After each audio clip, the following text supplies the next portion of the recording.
समुद्र की लहरों की निरंतर गर्जना और ठंडी स्फूर्तिदायक समुद्री हवाएं, इन सब के बीच 12वीं शताब्दी में निर्मित एक विशाल पत्थर का मंदिर जो समय की सीमाओं से परे खड़ा है। यहाँ जीवन की गति सरल है, शांत है और आनंद से भरी हुई है। हर ओर दिखाई देती हैं वे बड़ी बड़ी गोल मुस्कुराती आंखें जो दीवारों से लेकर पोस्टरों तक, वाहनों से लेकर वस्त्रों तक हर स्थान से भक्तों को निहारती प्रतीत होती हैं।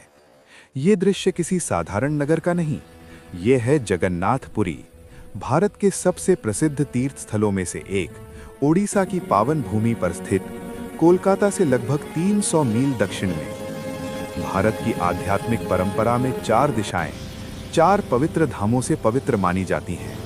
इन्हें कहा जाता है 4 धाम। शास्त्रों के अनुसार धाम वो स्थान है जहां जीव सीधे परमेश्वर से संपर्क कर सकता है।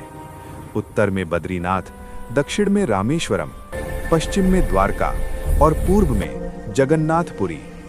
हर वर्ष लाखों श्रद्धालु आध्यात्मिक पूर्णता की खोज में इन धामों की यात्रा करते हैं।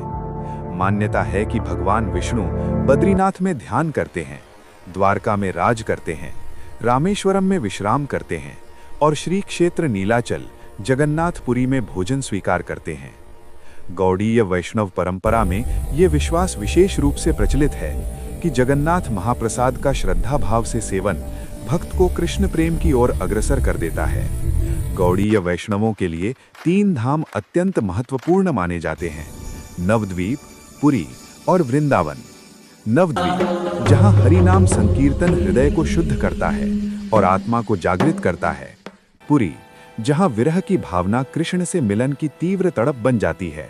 और वृंदावन, जहां भक्त व्रज की पवित्र रज में लीन होकर राधा कृष्ण की शाश्वत सेवा की कामना करता है।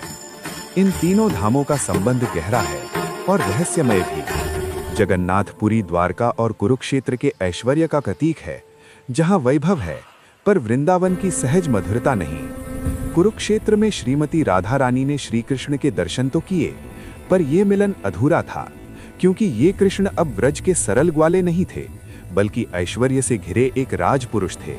और यही विरह राधा के हृदय को विदीर्ण कर गया। इसी भाव को श्री चैतन्य महाप्रभु ने जगन्नाथपुरी में अनुभव किया।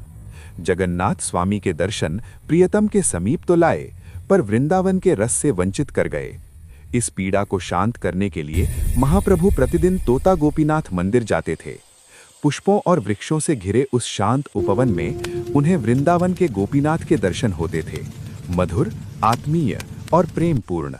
जगन्नाथ मंदिर का ऐश्वर्य, द्वारका की भव्यता और कुरुक्षेत्र की औपचारिकता गोपीनाथ की करुणामयी दृष्टि के सामने लुप्त हो जाती थी।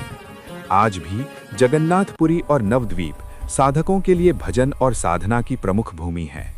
नवद्वीप देता है नाम की कृपा, गौर निताई की कृपा, और पुरी देता है विरह, ऐसी विरह आग जो भक्त को स्वयं कृष्ण तक पहुंचा देती है। श्री चैतन्य महाप्रभु की पूरी लीलाओं के माध्यम से ही साधक प्रवेश करता है उस शाश्वत भूमि में, श्री वृंदावन धाम में, जहां प्रेम ही साधना है और सेवा ही जीवन।